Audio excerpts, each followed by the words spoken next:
Afternoon.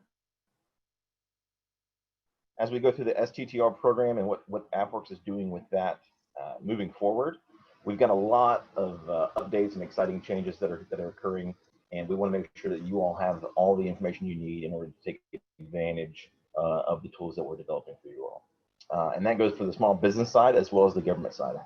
I know we've got a mix of both on the line here. So this briefing in particular will kind of be a bit more towards the small business side of things. Certainly, in talking to the small businesses, we're going to discuss a bit of what is expected on the government side and how they can take advantage as well. But just know the briefing itself will be kind of slanted toward the small business perspective, or the small business audience, I should say. That being said, if you are government and have government type of questions, feel free to ask during the AMA as well portion after we go through the presentation. And then also feel free to touch base with us over email, sttr@afwerx.af.mil. And we'll go through a couple other resources for you all as well. So as we get started here, a couple things I wanted to bring your attention to is the topic name there on the screen, right? You'll notice, first of all, there's an X in front of the 20.A. So please note that X.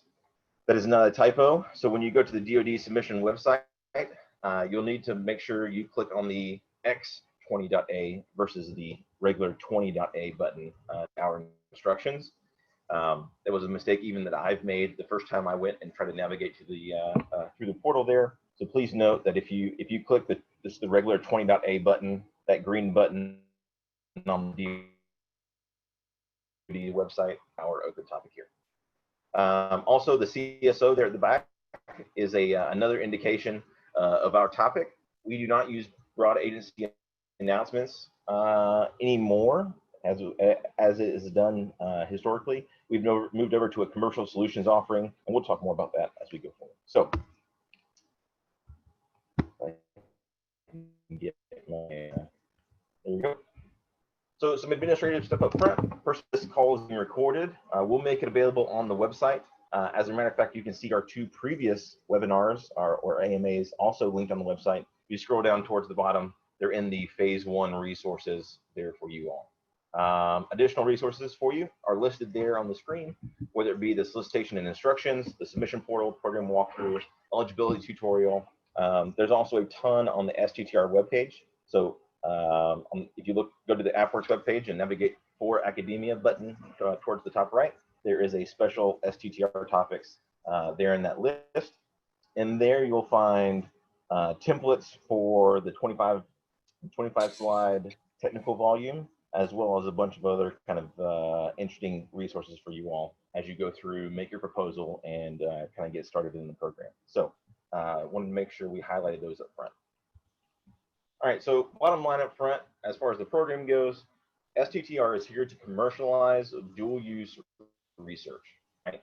So that's really what everything revolves around in terms of our policy, in terms of the program structure, the incentive structure, et cetera, right? Our intent is to facilitate meaningful engagement, not only with small businesses from the government perspective, but also to facilitate that interaction with the government users as well. So from the small business perspective, right?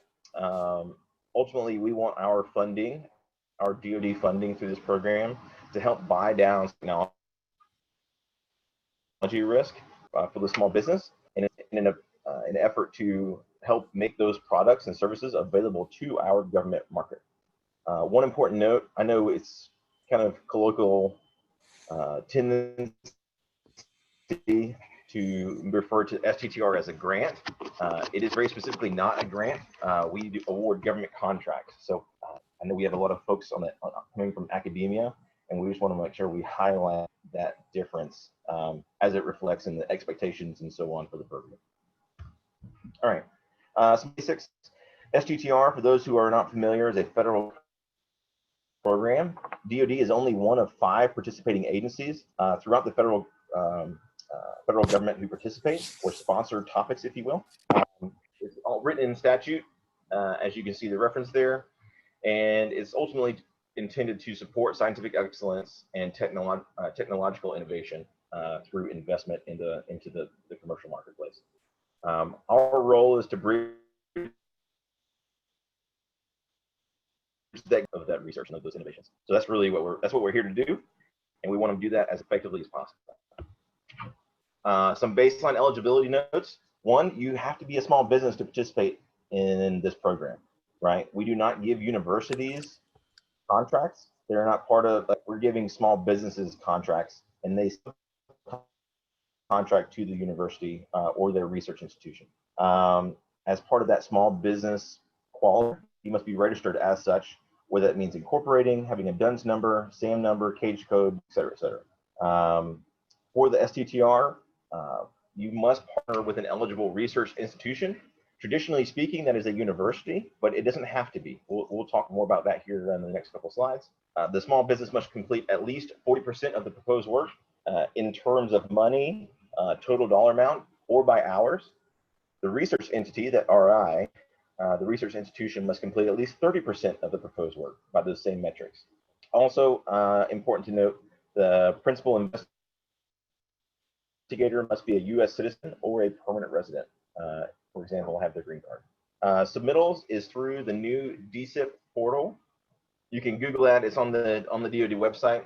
One thing to note is that a lot of folks have been having trouble with the system, right? So one thing I want to make sure that I bring up here and in front of you all is that if you go through the process and have trouble with that portal, we are looking at making an alternate application for you all that will be posted on the STTR page as soon as it's approved by Small Business Administration and so on.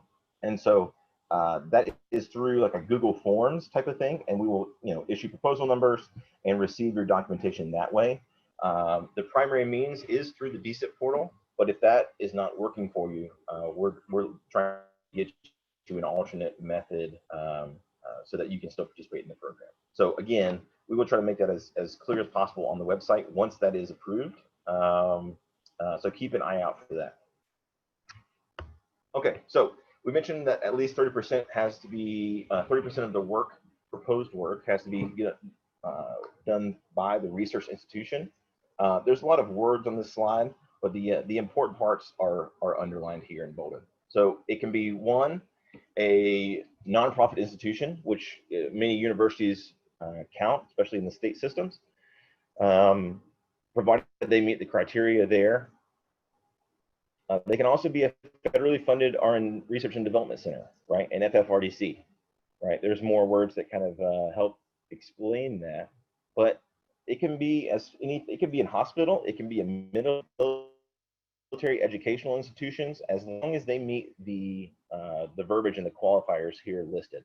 And I put the source on there for you. That is the policy directive, the SBIR and STTR policy directive. That's not a secret document. You can Google it, take a look at it, and research that more if you have questions.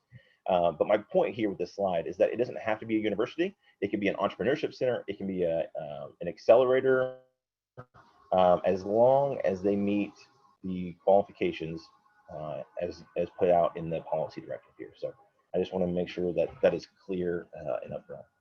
All right, so we're going to step back a little bit and kind of talk about the traditional way of doing things, and then we're going to contrast that with what we're doing now. So we mentioned the DoD portal a couple of different times that links to that submission portal, the DSIP that we talked about just a few minutes ago.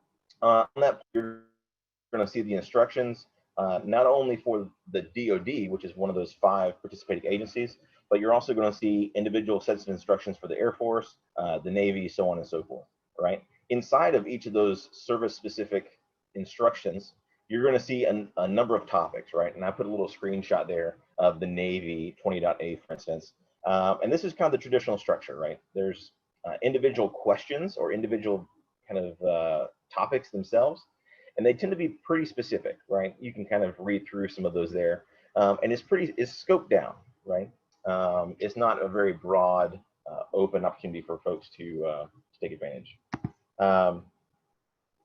What we're doing here with the open topic is a bit different, right? We're not asking specific questions. What we're trying to do here is open the aperture up for you all who think you have a good idea and want to take advantage of our funding streams and the federal marketplace that we represent. I also put a little decoder ring there, for instance, for the topic. you can read through that, but you can see if you kind of take that key, that will help you decode both the SBIR and the STTR topics. So when we talk about 20.A, 20.B, we talk about X20.A, right? You have a little bit more insight into what we're talking about there. For the AFWERX open topic for this iteration is the X20.A. All right, so notionally speaking, right, traditional STTR contracts can take 6, 7, 8+ months to get on contract through the solicitation and the evaluation. They typically lead to a 9-month feasibility study or so, right? Those numbers are fudgeable a little bit. And then you have another 6, 7, 8 months of solicitation and evaluation for phase 2, right? What we're trying to do here with the AFWERX side of the process is that from February 12th, which is when the X20.A is due, we're aiming to have the cohort on contract and working no later than 30 days after that solicitation is closed. We'll talk more about those timelines here in just a minute as well. But again, with the traditional model, it was a one-to-one pairing model. So each of those topics, like for the Navy that we talked about a little earlier, a single Navy organization sponsored those topics or submitted those topics. And so if you were to fit into one as a small business, you would respond to that particular topic and talk to that organization and be evaluated specifically by that organization, right? So it's very closed. It was a one-to-one pairing model, right? Essentially, it's going fishing in a lake, and instead of fishing for any fish that will bite your line, you're fishing for one fish in particular, right? And so that's obviously kind of limits your engagement and kind of reinforces the information silos and some of those organizational equities that we typically see in the DoD and across the federal government. Transactions didn't move at the speed of business, right?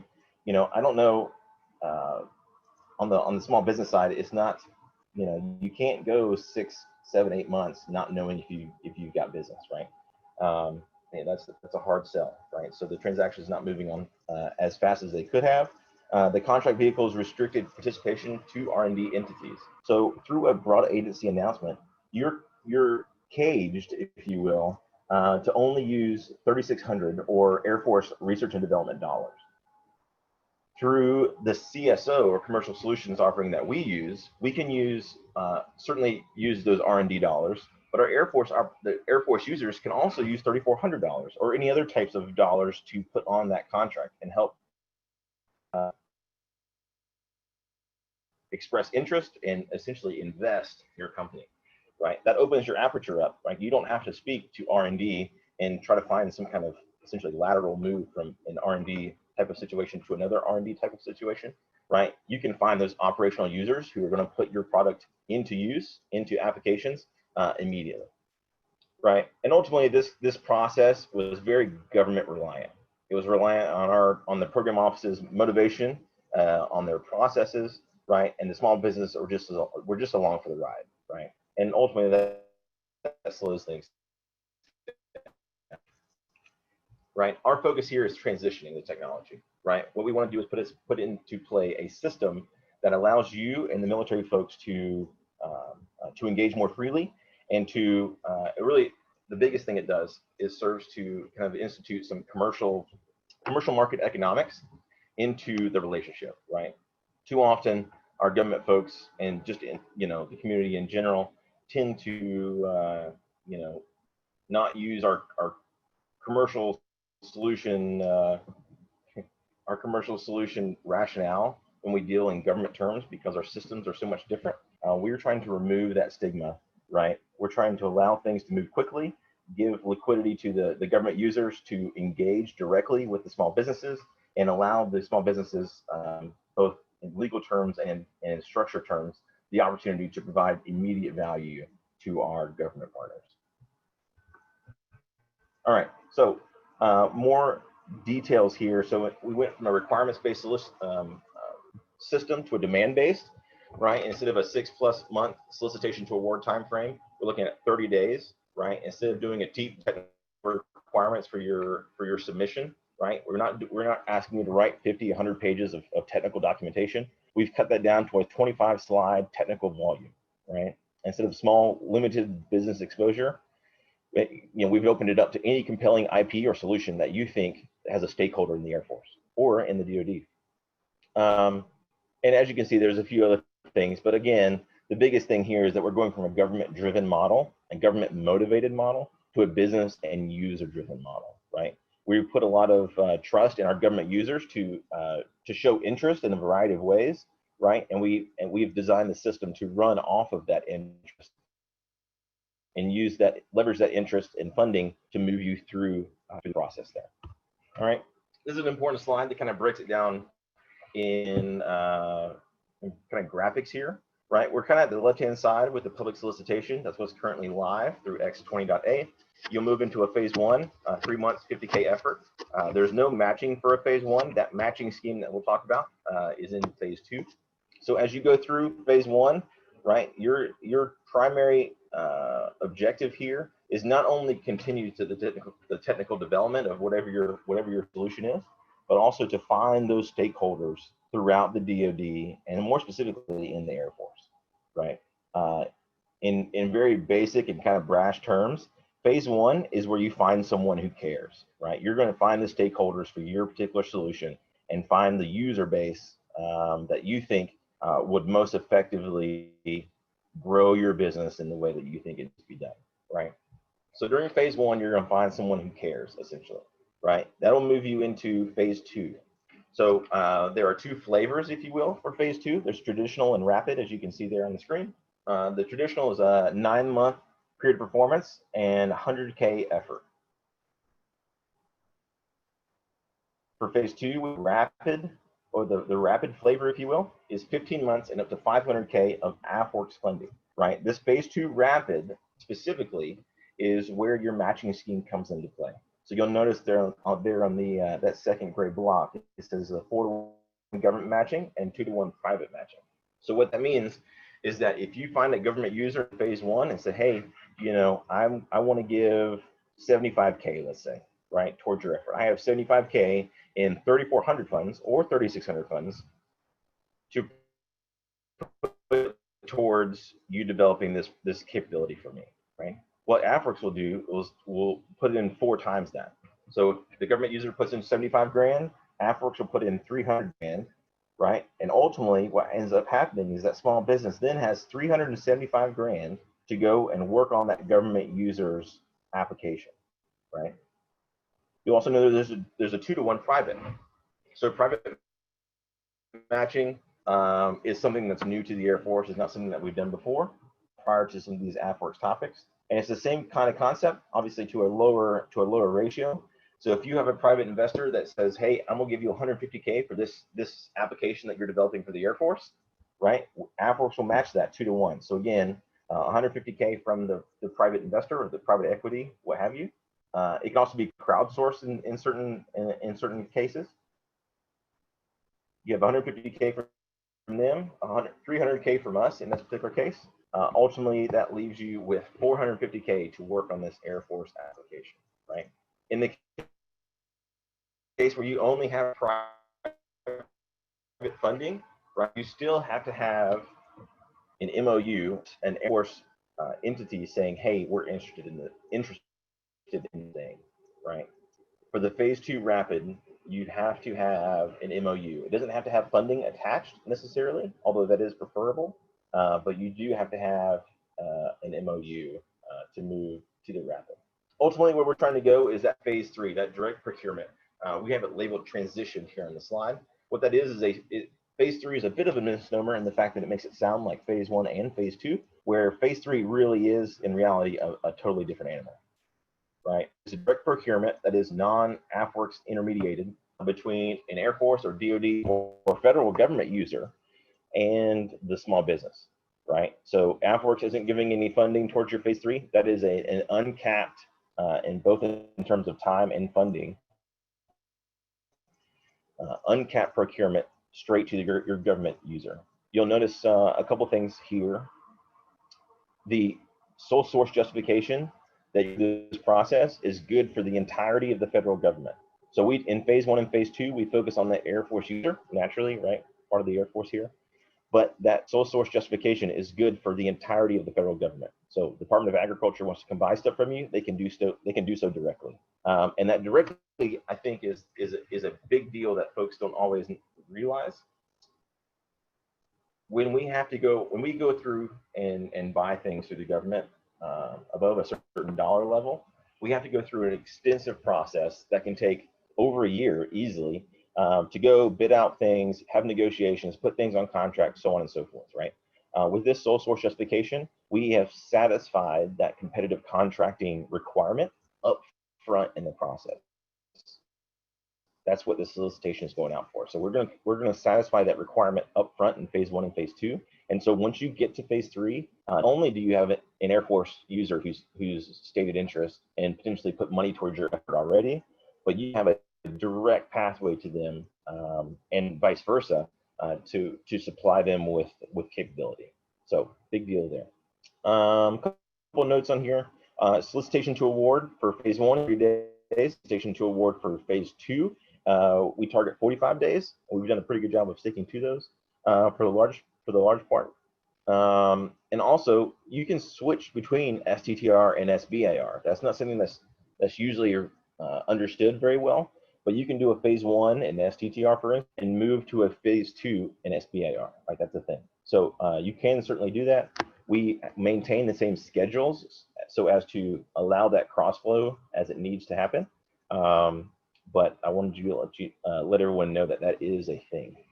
So a couple of the exciting things that we've got going on this round. First of all, the CSO, right? The ability to put non-R&D money on an STTR contract is a very first, right? This is the STTR first came around in 1992, if I remember correctly. And so we're closing in on 30 years of BAA rule, if you will. And this is the very first time we've moved to the CSO option. So that really opens your aperture in terms of who you can engage with and who can, and to be honest, who can engage with you, right? So we've also doubled the phase 1 awards from 25K to 50K, and we've increased the phase 2 matching to 500K as well. And again, that's AFWERX funding. So if you find someone who can give you 125K on the government side, we will put in a 500K ultimate contract value being $625 for your phase 2 for that Air Force customer, their application specifically. So you're not going to be working for AFWERX. AFWERX is actually just providing the structure, the PM and contracting overhead, and so on. So we're freeing up those government folks to work directly with you. Right, they don't have to go through their contracting shop. AFWERX take care of all of that. Also, for that third bullet there, we've updated the phase 1 tech volume requirements. There's no tech paper required for phase 1, right? Only 25 slides. And by the way, the template for those 25 slides is on the STTR website down in phase 1 resources. So please check that out. Later this year, there's a lot of fun stuff that we're looking at instituting, whether it be Air Force and Space Force STTR initiatives. So obviously with the advent of resources as well. So as they grow and take advantage of the increased visibility and funding that comes along with them being a new service, right? They're going to need to solicit and find a lot of solutions for their particular applications. So if you're looking to get into Space Force, this is a great way to jump into it with them. We're working very closely with AFWERX as they put on their quantum topic. The topic being available now. The events will be going on later this year, but we'll be tying in with them very closely. We're also integrating into the focus area and pitch days across the Air Force as well. Looking at potentially doing a joint STTR topic. So again, we're trying to give the small businesses the best chance possible to integrate with people across the DoD, not necessarily just Air Force.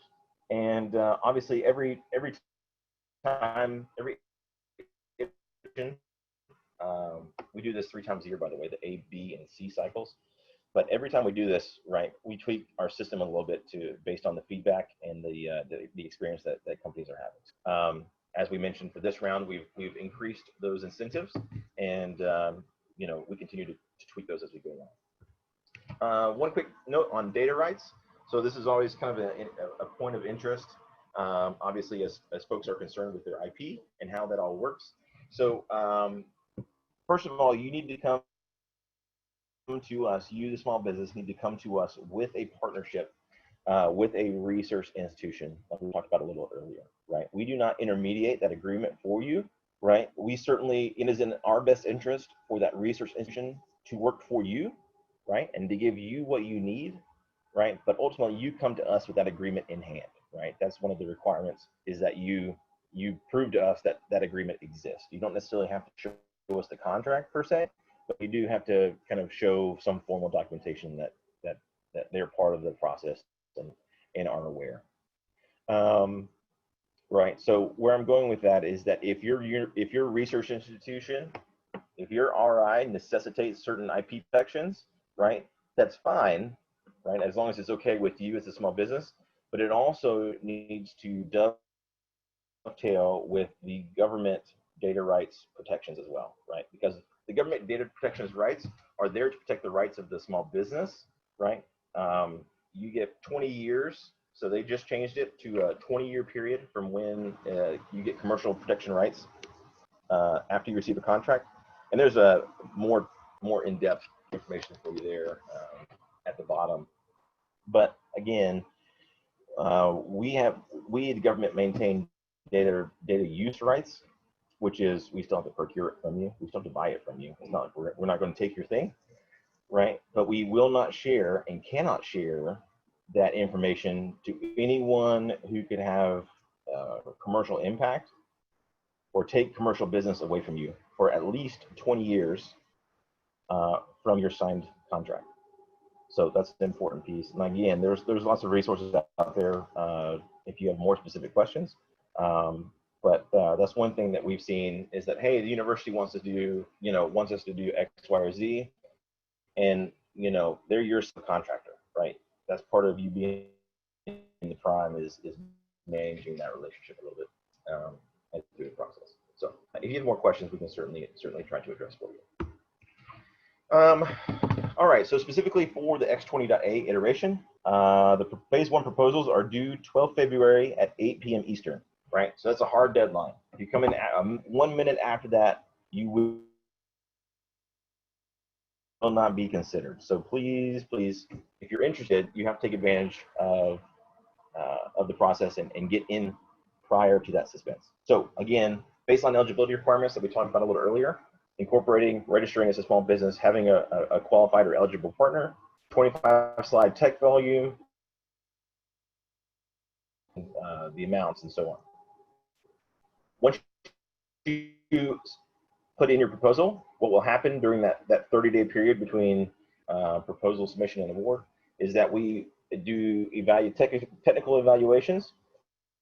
We look at 3 areas: technical risk, the team, and your ability to commercialize that technology, right? So when it comes to technical risk, just like anything else, the more mature, the better. That is to say, the less the technical. A product is better than a prototype, which is better than idea, but you do not need a sales. STTR is the program for you, right? You could show up with an idea, and as long as you can convince us that there's a road to mitigating the technical risk, you have the team and the plan, commercialization plan, to take care of it and to get it where it needs to go, then you have a shot at getting a contract from us. So you do not need to have commercial sales to work with STTR. That is one big kind of caveat that STTR takes advantage of that you need to have on SBIR. Along with that, one of the other things too is that the RI, or excuse me, the PI, the principal investigator, can be employed either at the small business or the research institution, right? So they could be a tenured professor per se, like that can be a thing. That's specifically permitted through policy. So that's another caveat that STTR can have above and beyond SBIR. Anyways, so we move through the technical risk into the team, and the team is not necessarily just to conduct the research and development, right? That's certainly important. We have to buy down some of that technical risk on your end as well, but it's also the team has to take care of commercializing the product, right? Those two skill sets are not lined up, right? But that's what we're evaluating on in this team section here. And then the commercialization plan, right? You really have to demonstrate your understanding of the prospective market, user, and the application as well, right? You want to tell us who you think your market would be inside of the Air Force, inside of the Department of Defense, right? It is not particularly useful to come to us and say, hey, the entire Air Force can use this. That may very well be true, but that doesn't demonstrate that you know who those specific people are, right? And you don't necessarily have to show up with names and social security numbers, right, or addresses, but you need to kind of dive down into who your market would be, right, and show us that you've done your due diligence to understand your market and your user, right? Also, in this category, external development programs, whether it be incubators or accelerators, you're hacking for defense, for instance. The national labs run incubators as well, right? All those programs kind of help speak to this commercialization plan as they help kind of walk you through that process and put a finer point on your business plan, if you will, right? And lastly, in commercialization, investment or other interest is always good, right? So if you have, it could be from primes, it could be from investors, it could be lots of different things. You don't have to have sales, right? That's not part of the commercialization necessarily. It can be, but you do have to show that other people care, frankly. It's not necessarily a military technology, right? So we talked about dual use there on the very front, one of the very front slides there, and so that speaks to the dual use part of this process. So we not only want you to be successful in the federal marketplace, but we also want you to be successful in the consumer marketplace as well. All right. So again, the Q&A and the transcript, to include the chat, will be posted on the website later on. Again, those are the same resources listed as they were on the front slide. I want to make sure you kind of get a second take of that if you have more questions. But I'm going to move over to the chat window and start reading off some of the questions and see if I can address those here so everybody can take advantage. So it looks like we've saved about half the time for the Q&A, which is good. I wanted to kind of get through the presentation here, but we can talk through any remaining questions that you have. What we'll do is I'll work through the chat and answer those questions, and we'll move over to the phones. And the folks who are joining us by phone and don't have the opportunity to chat, we'll give them an opportunity to jump in as well. So with that, I'm going to stop sharing.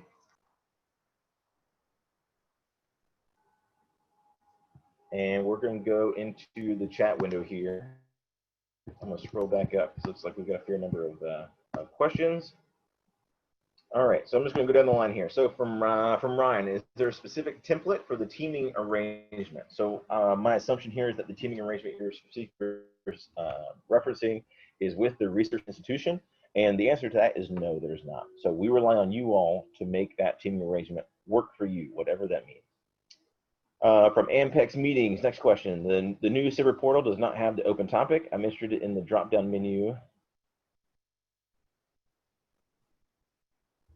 I think that is one of few different issues people are having with the portal. Again, I expect us to hopefully to have that alternate application method out in short order, but there are some high-level approvals that come along with that to make sure that we're meeting our obligations from the government side.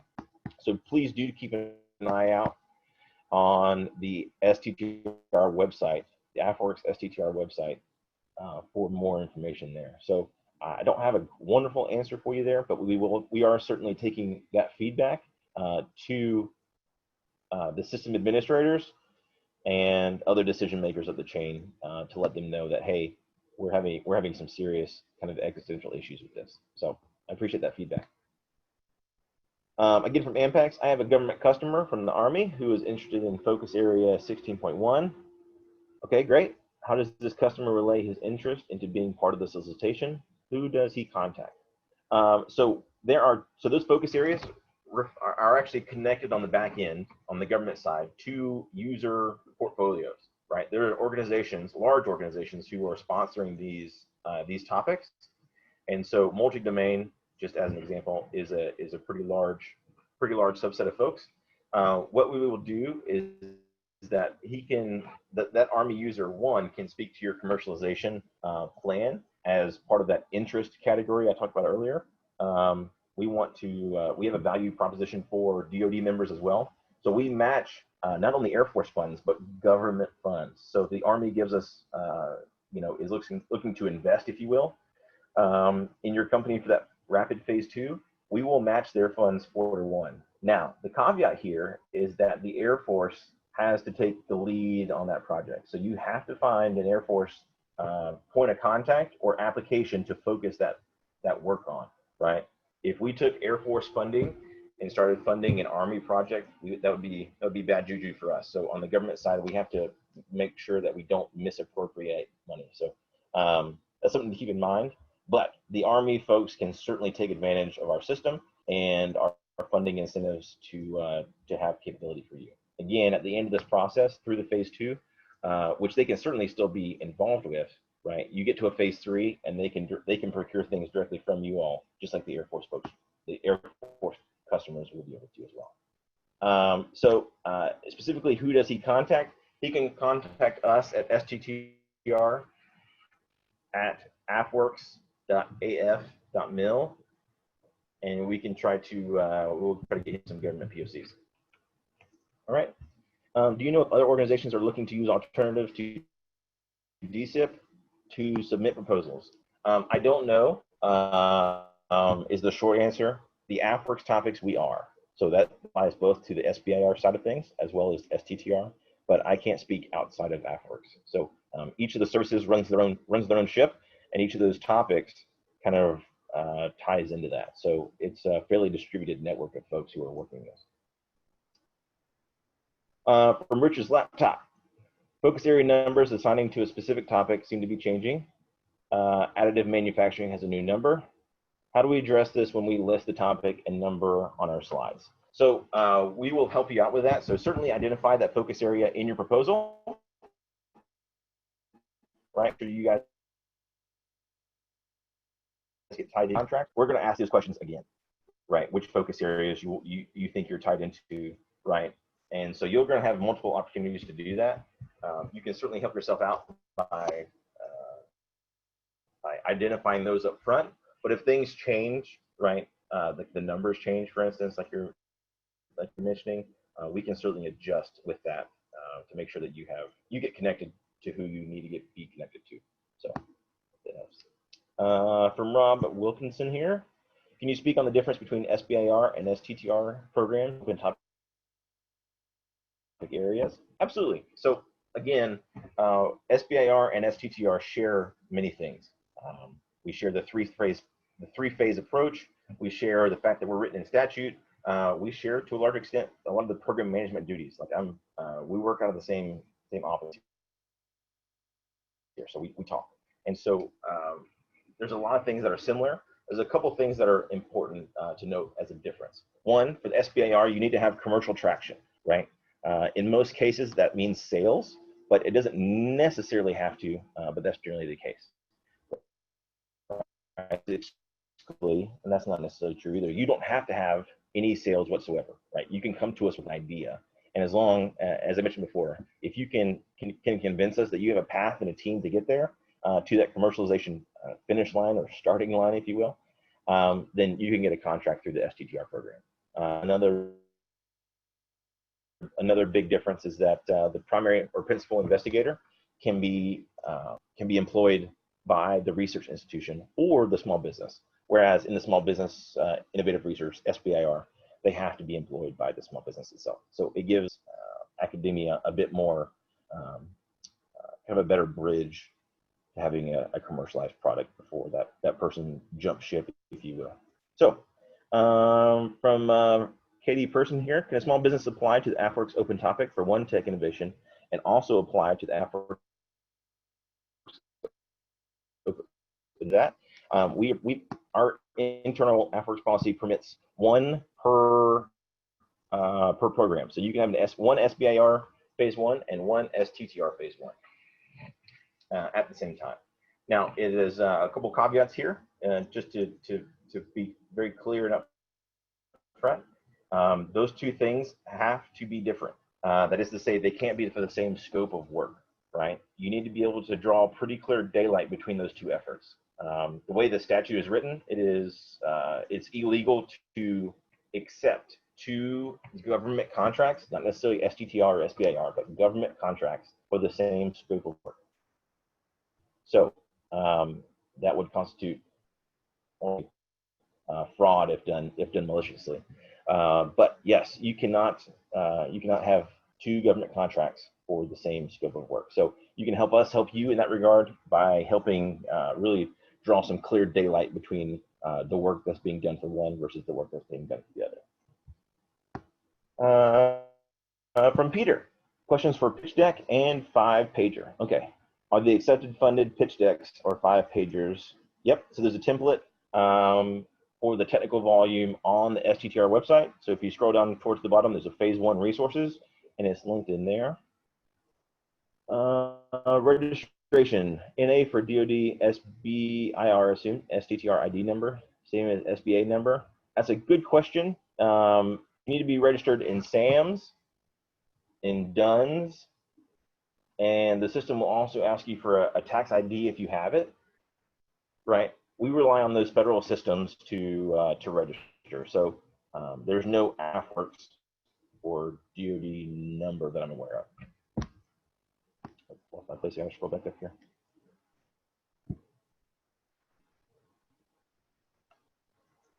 When it comes to the pitch deck legal IP slide, add verbatim statement. So if it qualifies, and on the template, there's a proprietary statement claim, hey, the information on this slide is proprietary. Do you just use that as directed on the template there, and you'll be just fine. One thing on the template slide deck is, or for the technical volume, is that we talk about the 25 requirement, right? You'll notice that the template is not actually 25 slides. It's like 23 slides, I believe, right? And in addition to that, you'll notice that some of the slides are as applicable, which naturally won't always apply to you in your situation. So what that does is that gives you some flex room. So if you want to add more information into your commercialization plan, or in terms of the technical risk buy down or mitigation plan that you have, or other things, then you certainly can use that room to do that. So do note that it's not an oversight on our end. We want to make sure that you guys have room to cover what you think you need to cover. So we talked about the cover sheet and the cover slide. We don't count those towards your slide deck. So it can be 25 with cover, or 25 without cover, excuse me. 5-pager is optional, right? Again, we're not gonna penalize you for a cover sheet, right? Our intent here is not to nickel and dime you when it comes to requirements, right? We have to standardize things to help move this evaluation process through, but it's something to think through, like font sizes and all that. I mean, use something readable, please. That's my requirement. If we can't read it, right, that makes it difficult to evaluate.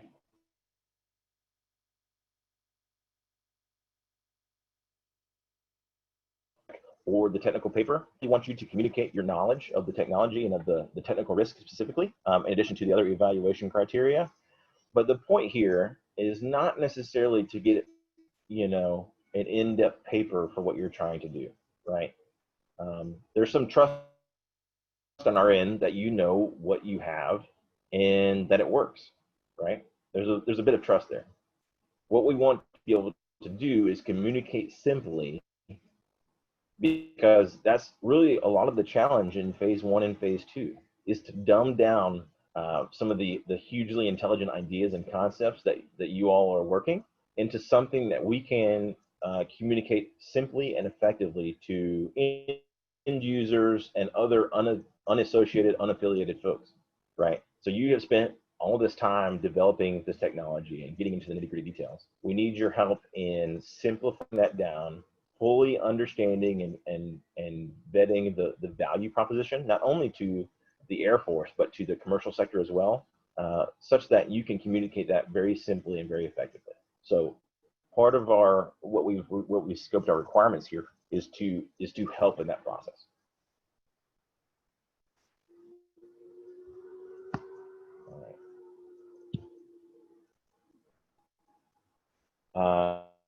So no issues on the font sizes. It's got to be readable. The 5-pager, the work plan, schedule of major events, and table of milestones be the same. It sure can, right? For phase 1, we're not going to worry too much because we don't put your statement of work in the contract. For a phase 2, though, we will require a non-proprietary work plan because that work plan actually gets translated in the contract, which are publicly accessible. So do not put proprietary in your phase 2 work plan, but that's not too much of a discussion for this forum. For those of you who are looking for the prior webinars, again, the link is on the STTR website. If you scroll down into phase 1 resources, they're listed as webinars. The first one was fairly short. The second one was about an hour long. And then this third one, obviously, it looks like it's going to go most of the time. So we'll post that as soon as we can. For this Air Force. So again, we're chasing dual use. We want you to develop dual use technologies, which is government and civilian. And as part of that, we want you to show that there is broad interest in impact, resulting impact in your technology. That can include Army and Navy, but we are focused on the Air Force application for phase 1 and phase 2. Can we speak to the cash flow of funds once notified of selection of award? How long until under contract, and when will funds flow and how? So the way these contracts work is that through the AFWERX process, your submissions are due the 12th of February. We aim for you to be on contract in less than 30 days, and the funding is deliverable based. So what happens is you deliver the preliminary report, for instance, right, to the program manager. The program manager then runs his approval through the contracting officer, who sees your invoice, and funds are dispersed. My understanding is that the system takes roughly a week or two for those funds to be released back to you. So theoretically speaking, those funds are to you about 2 weeks, 3 weeks after your deliverable is submitted. So that works pretty much the same for phase 1 and phase 2. Regarding the some from Rich's here, Rich's laptop. Regarding the research partner, can you clarify whether these business incubators are eligible? So they need to be nonprofit. Ultimately, just know that the source I put in earlier, as far as the policy directive, is going to be what we're going off of, right? So we're not making decisions, as it were, in AFWERX in regards to what qualifies and what doesn't, right? We're going to lean on that determination through policy. So you can ask those incubators, whoever you're interested in, if they qualify, right, for those terms, right, if they're eligible, and if not, then you'll have to find someone who is. But there's no decision on our end. We just see if they meet those requirements, and if they do, then you get a check mark and we can move on. So, question from Henrietta: how does a 15-slide versus a 25-slide requirement relate? So I'm assuming you're looking for the SBIR side. We asked for a 15-slide, and then STTR we asked for a 25-slide. We went for more slides and no technical volume. So that's a decision that we made internally for the STTR to do a 25-slide requirement for the technical. So let's see here. In some cases, we're leveraging an STTR product coming from non-Air Force federal agencies with applications for the Air Force. Would we receive feedback from the interested parties in the solution, even though we had an initial positive response? Potentially. So your phase 1 is to go find folks who, in short, who care, right? We want you to chase down an Air Force application, but certainly, you're going to have stakeholders and other services as well. So we want you to help develop that Air Force application through phase 1 and phase 2. When you get to phase 3, it's open season. You can deal directly with anybody in the government, federal government, I should say. So that's important to realize. So when it comes to switching between SBIR and STTR, whether it be the public solicitation or for phase 2, right? Whichever you apply to, you have to be eligible for that program, right? Research partner, for instance, commercialized product, for instance, et cetera. And so that's really, you can certainly stream, jump from one to the next. That's no problem. But you just have to make sure that you are eligible for the program that you're trying to go to. From Anwar, can one small business apply with 2 different proposals? You can put them in. You can put both in, but know that you're only going to get one if, and you don't get to choose which one it is, right? Is whichever one is probably highest rated on the government side.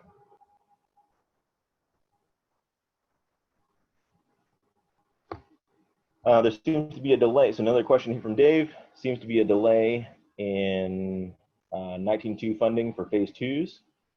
If a company has non-government funds pledged through an MOU, can they start work during this delay?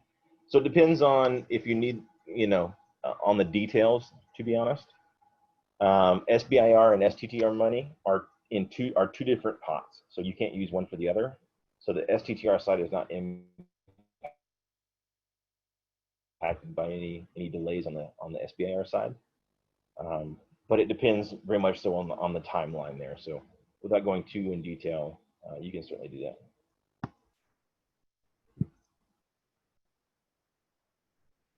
Good question. So the principal investigator must be a U.S. citizen or permanent resident. True statement. Is there a U.S. citizenship requirement for the other team members? Yes. One, they have to work for the small business. I realize that's not citizenship, but they need to work for the small business if they're doing small business work, right? So that may sound simple, but just to clarify. And then in the application, you'll actually declare other, if you have foreign nationals working on your team, for instance, like you'll declare that as part of the application.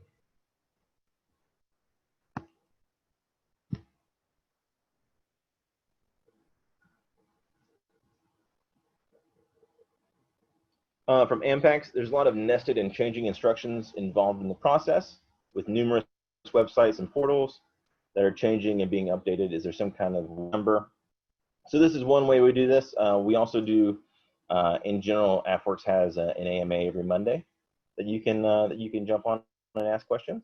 But ultimately, it comes back to the solicitation document, right? So there is an X20.A document that has been for now that details what is required, when is it required, and talks through everything that we're talking about here. So that's the standard, right? That is the contracting solicitation.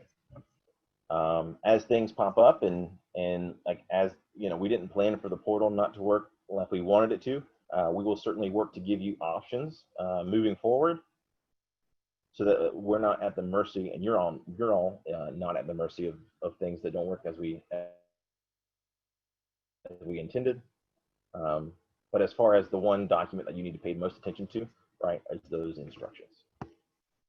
Can you speak to the role of the partner institution in the STTR contributing 30%? Do they have to conduct research? Can we subcontract to them for other non-technical support?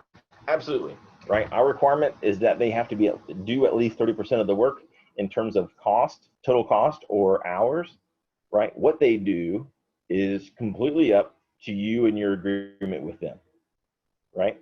They can be infrastructure. They can give you an office space. They could do research. They could do lots of different things, right? Ultimately, this is where you all come into play as business owners and find partners that are most beneficial for you. That's the short answer. Focus areas are not currently accessible from the AFWERX website. Where else can we find them? So I know we have had some link issues on the STTR side. Do note that the SBIR focus areas and the STTR focus areas are the same. So if you went over to the SBI, if you're having trouble with the STTR site for some reason, you can go over to the SBIR side of the house, look at the focus area list over there. Maybe their link is better, possibly, but they're the same for both programs. Just to clarify, the funds come after the preliminary report or deliverable. That means roughly 90+ days after the initiation of the POP. So the period of performance is only 90 days to begin with, so we certainly want to get things to you much quicker than that. Our first deliverable is roughly a week or two after contract award, so I would say much closer to less than 30 days after initiation. So big update there, big change. Who is the decision authority on award? So there's a technical evaluation, obviously, that we talked through earlier, the technical risk, team, and commercialization plan, right? There's also due diligence that goes into it on the contracting side. The contracts themselves are let by the Air Force Small Business Office, which are currently nested under AFRL. The program managers are AFWERX, though, so if that helps. A good resource that I got here in my private messages is that the DoD, SBIR, and STTR help desk number is as follows. I'll give you a second to find the pin.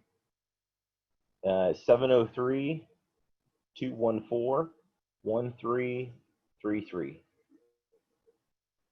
703-214-1333. SBIR and STTR are federal government programs, so there's a bunch of resources out there, help desk and so on. So please take advantage of those. Our profit and overhead allowable cost for STTR contracts. Sure, right? It needs to speak to the overall intent of the program, right? It needs to be reasonable rates as per GSA. But there's more instructions and more resources for your reference in the application itself. So talk through some of the rates and that kind of thing for your folks, whether you're using loaded rates or whether you're using fringe rates, so on and so forth. That's all addressed in the application. Yeah, so if you have an Army POC for your application, our challenge to you is that we will bet you that there's an Air Force stakeholder as well, right? If you have someone in NASA who's interested, right, there's probably somebody in the Air Force who cares as well. If you have somebody in the Navy, right, the chances are there's a stakeholder in the Air Force. And so our challenge to you is to find that stakeholder in the Air Force that will allow you to jump in.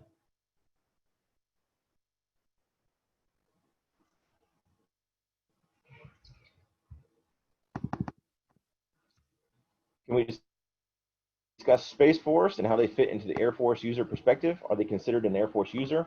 So per the NDAA and the standard of Space Force, they are a separate service underneath the Air Force, in the Department of the Air Force, if you will. They are currently I understand, most recently, my current understanding at least, is that they are a service of one right now. Only the general in charge is technically an employee of Space Force. And so Space Command, like Air Force Space Command, for instance, all those employees, all those applications, all of that still belongs to the Air Force. So we are tied in just kind of innately with them. And so if you want to get in touch with them and work with them, you certainly can, right? Just because they're certainly slated or intended, maybe another way to look at it, for Space Force, but they are all currently Air Force employees and applications. So, good clarification there. Yeah, if you're looking for more help for DoD level STTR and SBIR questions, you know, maybe a little bit insensitive of me, but a quick Google search will put you there. There are a whole bunch of resources, whether it be tutorials, videos, so on and so forth, training materials that'll kind of lead you through some of the bigger questions like IP rights or data rights and that kind of thing.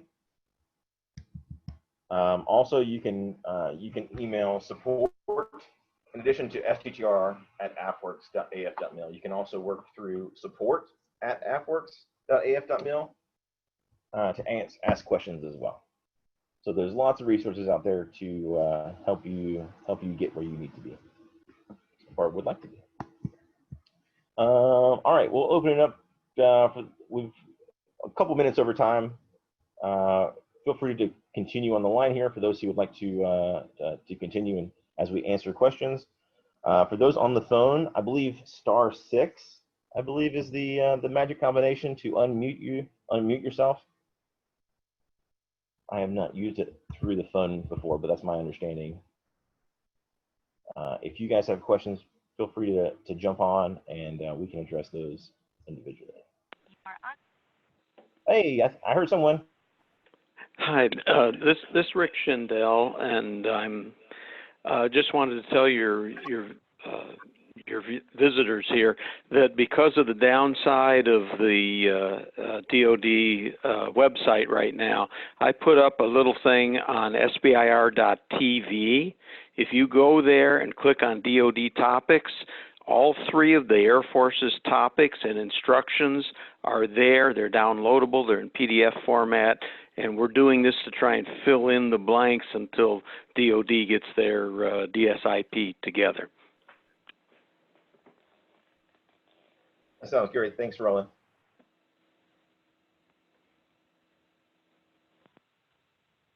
No information there. It's like SBIR.TV. I have not used that link myself, but I appreciate Roland for jumping in there and letting us know. Actually, my name is Rick Schindel. Roland is just a synonym that I use when I'm going through something like Zoom, but I'm known as the SBIR Insider. It's all nonprofit, all to go ahead and help the program and help all the agencies. So anyway, you go there, that'll at least get you some temporary help until DoD gets their thing together. Understood. So you are not DoD affiliated with? I'm sorry, you're breaking up. Okay. So you are not DoD affiliated, is that true? No, I'm not DoD affiliated. I've been known to the SBIR community for 25 years, and so I'm known as the SBIR Insider, which means I'm a pain in the butt, but I try and help both you guys on the government side and our small businesses out. And you're pursuing new ground, and that's very interesting, but it's also confusing to a lot of the people that are SBIR aware. And it's going to be fun to see where it goes. I'll shut up and get out of your way now. Thank you. No worries. Thanks. Very good. Let's see. Do we have anyone else on the phone lines that would like to ask questions, or? Hello. Can you hear me? Yes, we can. This is Mark Schmaltz from Ultra HighNet in Gainesville, Florida. Is there a sufficiently broad focus area that we could submit things that are not in the other focus areas? Absolutely. So this open topic is it. So the reason why we term it the open topic is because it's open to anybody who thinks they have compelling IP or compelling solution for Air Force or DoD use. So focus areas are certainly something that you can take advantage of, but your solution does not have to fit into one of those focus areas to be successful in the program.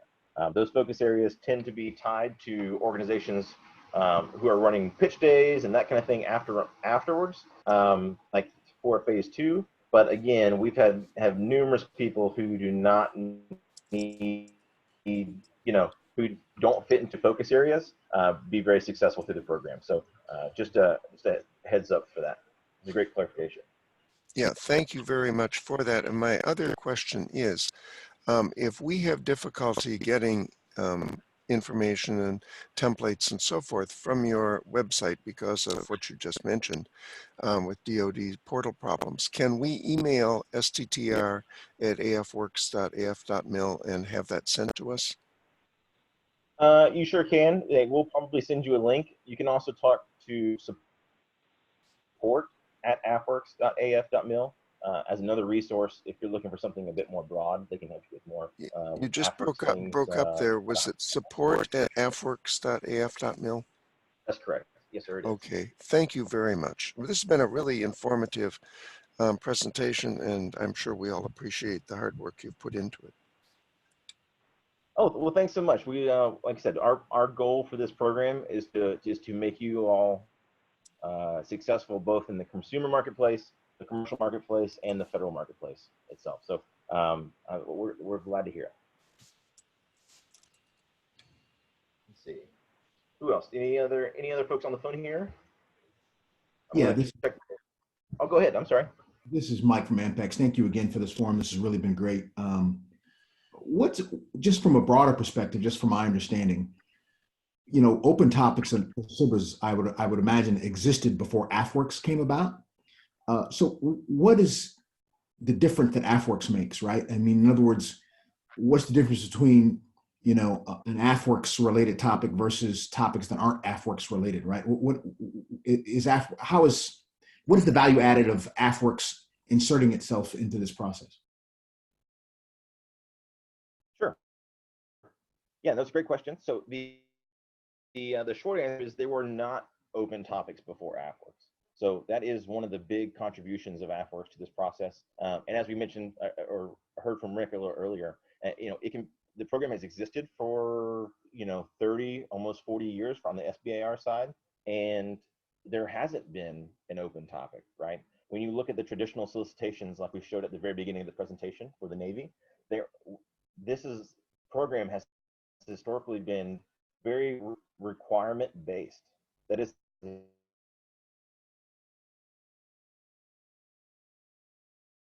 come and ask a specific question businesses take advantage of, right? This is the very first time where the government has said, hey, we're not gonna rely on ourselves to ask all the right questions all the time.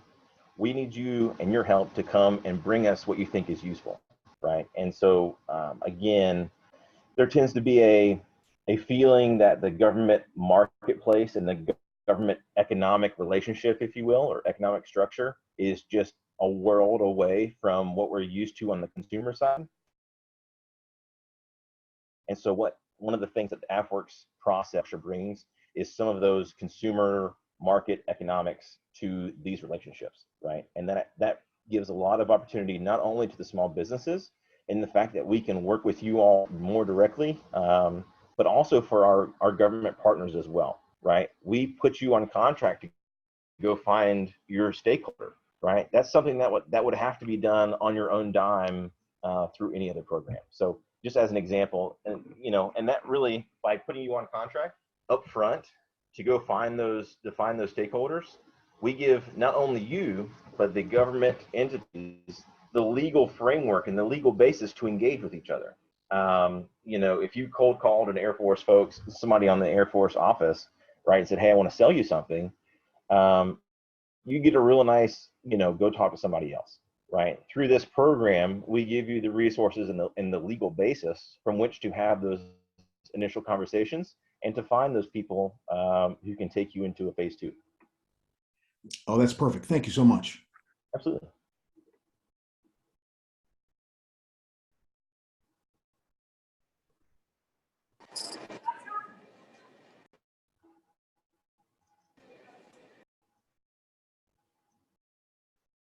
All right. Wait for any other folks like to join in. I did have one question from the chat. Oh, go ahead.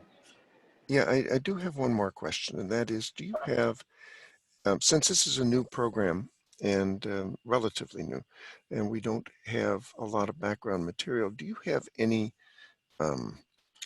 25-slide presentation or technical proposal that you could share with us as an example? Yeah, absolutely. So on the website, we have linked some resources for phase 1s and phase 2s as well. We kind of explain the process in more words. I have the PDF in front of me, starting a new proposal, but I don't see where the view graphs are or the slides are described there. Sure. So I will navigate the page really quickly. I'm going to scroll down to the bottom. It says how to get involved. Phase 1 application resources, and there's a common mistakes to avoid, sample application pitch deck, the 2 links for the webinars that we've had so far. Apparently that focus area link is broken from what I understand through earlier chats. And yeah, it's not working for me either. Yeah, So I picked those up. we'll I have picked to the focus areas up from the SBIR side. oh, good. Okay. Perfect. Yeah, so this 25 slide link is working for me. And that kind of walks through what we expect out of you for the phase 1 proposal. Are there specific questions that you're looking that I can try to answer for you? Okay, I just was able to finally pull this up. STTR phase 1 open topic 25 slide deck volume template. Perfect. Yes, so that kind of walk you through what we're looking for specifically for phase 1. But there are a number of resources out there, you know, the topic description, the solicitation itself, right? I encourage, if you haven't looked at that, please do. That's probably the most important document out of all of these. The solicitation is what we is the single thing that is not changed this process, right? For 20.A, that is the solicitation document, what we move to from a legal standpoint. So those things change iteration to iteration, right? They're not always exactly the same, but for 20.A, X20.A, I should say, that is your kind of anchor for this process. Mm-hmm. Okay, thank you very much. Absolutely. One question on the chat that we've got, do we have one solicitation per year, or is there others? So we do 3 solicitations per year, X20.A.B.C. Generally speaking, it goes a February solicitation, a July solicitation, and an October solicitation, right? If you go to the DoD, SBIR, and STTR website, those dates are all specified there. Those are not intended to be a secret dates, right? So they are already published. You can see when those will come around. So yes, we will certainly do these all 3 iterations per year. Hey, sir, I have a question. Sure. First, thank you guys so much for your time. You guys do a tremendous job of providing outreach to all of us, and we know it's a lot of work and it's greatly appreciated on our end. So first comment, thank you. My question has to do with when I really review the AFWERX STTR guidance versus the SBIR guidance. If a small business is very early in its commercialization, so high TRL level, team is solid, but just starting to engage, say, OEMs and so forth to sell the product, should we be looking more at STTR from that aspect? Because our commercialization, we haven't sold it out in industry over time, and then therefore we might be ranked lower on a SBIR versus a STTR. Thank you. Over. Sure. So you can look different ways, and you know the right answer is it depends, right? I realize that's not particularly satisfying. That being said, I mean it's whatever is best for your business, right? So if you qualify for the SBIR and you think that you would play well in their solicitations, then by all means, like, you know, that's the best program for you. If you think there's room for a research institution to provide value to you and your company, maybe you think that you know our programmatic structure is the best fit for you and your situation at the moment, then well, we certainly encourage you to come see us on the STTR side. Ultimately, we're all on the same team, right? We're not working in contrast or in spite of one another. Like we're all joined on the backside on the Air Force. So you know, we want you to be successful whichever program that you choose. Thank you. I was intrigued by what you said earlier about the open topic SBIR allows you to kind of have a better conversation with a government customer who might typically tell you to go talk to someone else.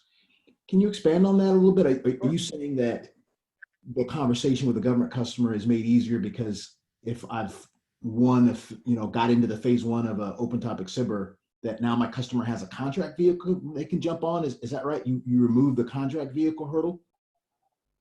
That's correct. Yeah. So a lot of folks, especially not in the acquisition community, are are a bit hesitant to engage directly with suppliers or businesses in general, right? We are taught that that is the realm of contracting officers, and so if you are not a contracting officer, you know, you are not allowed to obligate the government, and it is best just to not worry with it so much. In short terms, one of the values that we provide during phase one is, first of all, we're not going to play your matchmaker. You know, if I happen to have personal connections to someone that you were trying to talk to, I'm happy to reach out, but that is not kind of the standard case. We are releasing you to go and find those stakeholders yourselves, and you guys tend to be better at it than we are anyways. But to your point, one of the things that we offer during is a government POC to go talk to, right? We hold DoD only AMA calls like this, where the same question gets asked over and over again, which is this legit? Can I really talk to these people? Can I really buy stuff from them? Can I really spend my money on this concept and have them work on my application tomorrow? And the answer is yes, right? That's the beautiful thing with this process is that, you know, we have done the legwork and put the infrastructure in place so that they can engage with you all directly, right? And so if, you know, the biggest challenge for you all is to communicate the value of your product or solution to those Air Force or DoD folks, and they can turn around, sign a memo that says, hey, we're interested, right? They don't even have to put any money behind it. They can just sign a memo that says, hey, we're interested. And then all of a sudden you're eligible for a few $100,000, $500,000 to go make them something for their application, which is a huge value statement. And that money comes from you guys. That's correct. Yeah. So they certainly have the opportunity to put their money towards it. And on our end, right, we've developed a system that rewards that investment, if you will, because it speaks more directly to your value statement to them. But you can certainly move forward with all AFWERX funding. And the first hurdle though is convincing your panel, you know, to award us the first part, the phase one part. That's true. That's true. So the first hurdle is getting through to a phase one, right? And again, we evaluate your potential applicability to the DoD market, right? And we want to get the warm and fuzzy from you all that you do have an idea of who your market would be. You have a solution that is better than whatever is currently being used or being done, and that you could ultimately be successful in the marketplace, right? We're not trying to pick winners. We're trying to make sure that you are at a place where you can engage with the government customers with some real relevance. Hey, thanks much. Absolutely.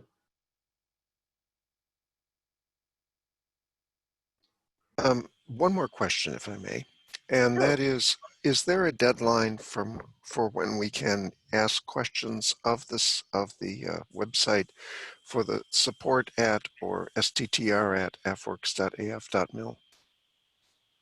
So because we are currently in the solicitation period, we have an open solicitation and taking proposals right now. There are some ways where we cannot ask or answer specific one-on-one questions. That's one of the reasons why we have these public AMAs, so that anyone can join. One of the reasons that enables us, because it's public, we can have these during the solicitation period. But there are systems out there. So if you ask questions, we can publish those answers publicly and essentially give everyone the same information to make sure that we're all singing from the same sheet of music. So, So is that done through Citus?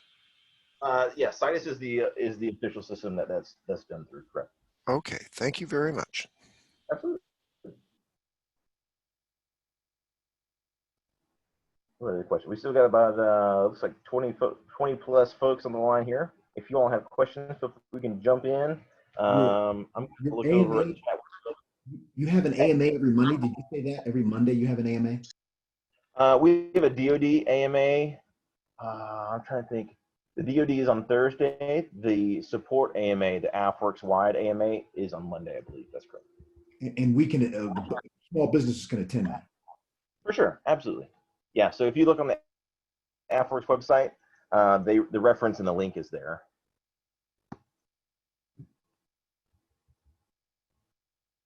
Okay, thanks. Absolutely.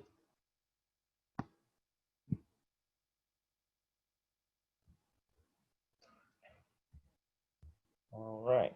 If anybody has any questions, feel free to jump on. I'll wait for just another minute or so. If we don't have any other questions, thank you all for tuning in. Appreciate you guys hanging with us.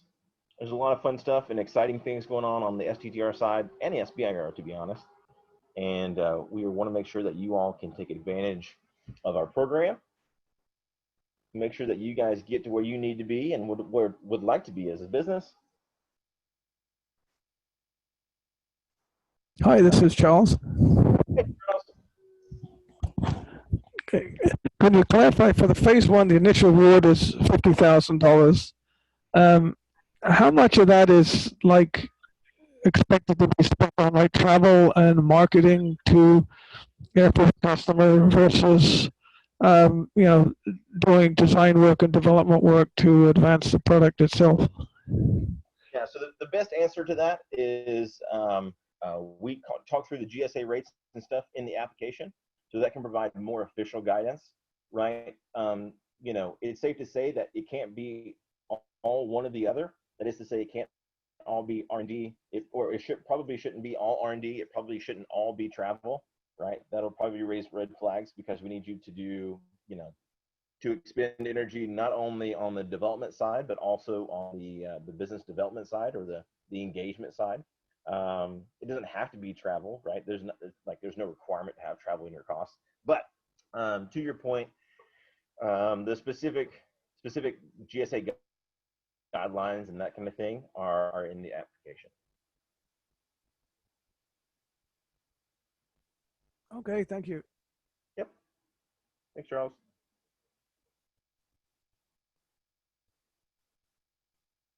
Again, we'll stay on the line if you guys have further questions. If not, have a wonderful Friday. Hope you have a great afternoon. We look forward to seeing your proposals on the 12th.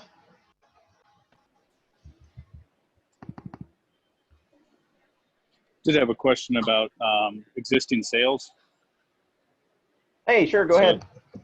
So I know STTR is a little different with the technology transfer. If we're not taking so if we've got it like an entrepreneurial center and university working on it, but it's not their technology, is that applicable?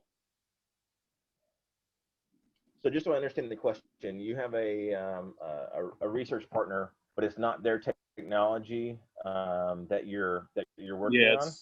It's actually the military's technology that we've licensed. Sure. So if the small business has the appropriate licensing, right? We're giving the contract to that small business to do the work. So not the university, not the partner. So if you guys have appropriate licensing to commercialize that technology, I'm not aware of anything that would hold you guys back. Okay, so you don't already have to have commercial sales or anything for this. That's correct. Yep. And then with the open topic on SBIR, you have to have commercial sales? Yeah, you have to have commercial traction is the word they use. And there are certain caveats, to that. And I'm sure they will talk more to that in our AMA here at the top of the hour, which I will be well.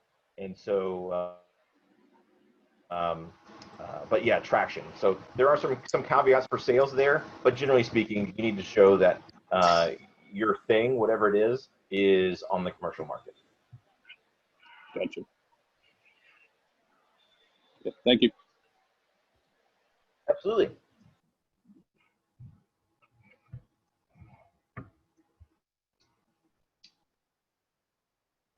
All right, everyone. Thanks so much for joining. We look forward to seeing proposals. See ya.